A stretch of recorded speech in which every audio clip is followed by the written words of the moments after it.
Que dire 5 ans après hashtag balance ton port?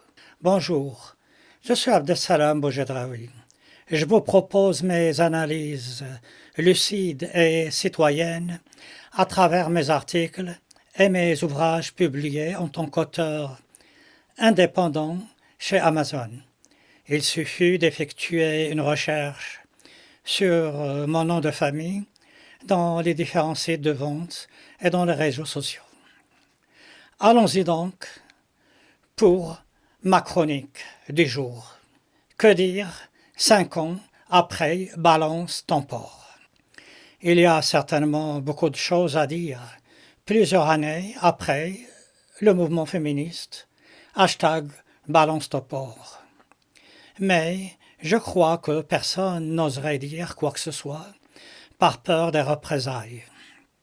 En fait, ce silence ne fait que souligner un élément important, la persistance de l'esprit de l'Inquisition dans le monde occidental.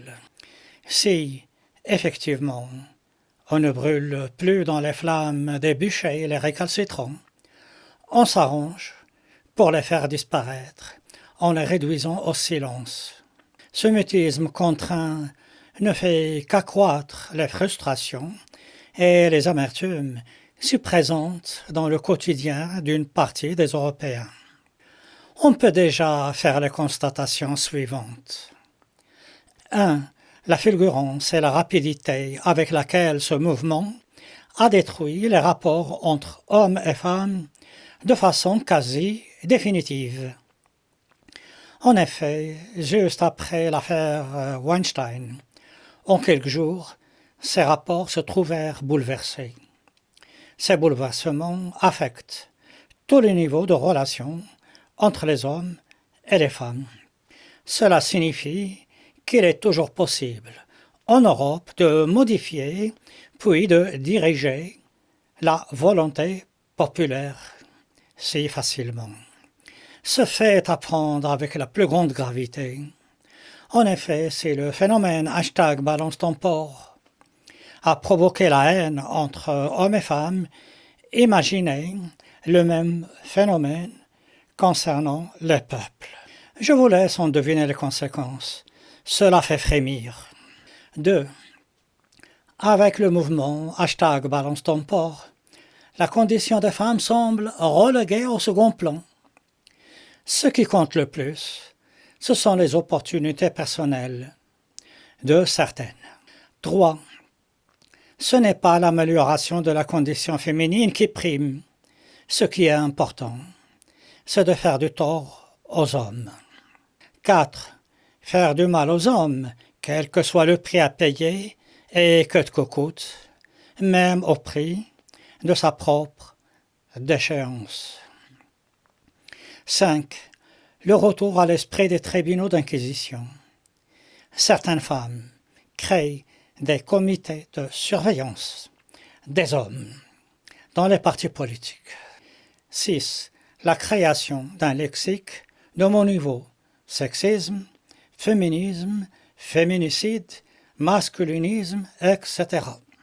En réaction à ce mouvement: 1. La défiance des hommes envers les femmes. 2. Certaines femmes essaient de faire marche arrière en arborant leur grossesse et leur époux. Actuellement, les conséquences en sont les suivantes. 1.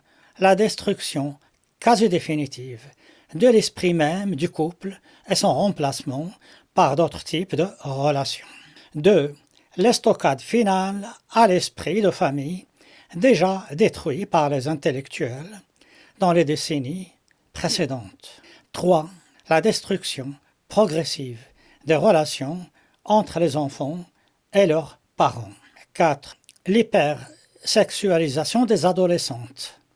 Il s'agit de la conséquence directe de la destruction de l'autorité du père. Remarque importante. 1. Actuellement, balance ton port disparaît de la circulation, comme par magie, alors qu'il était le porte-étendard de toute une communauté de féministes actives. Aucune page Wikipédia ne lui est consacrée. Il est remplacé par #MeToo, qui est le symbole de la victimisation.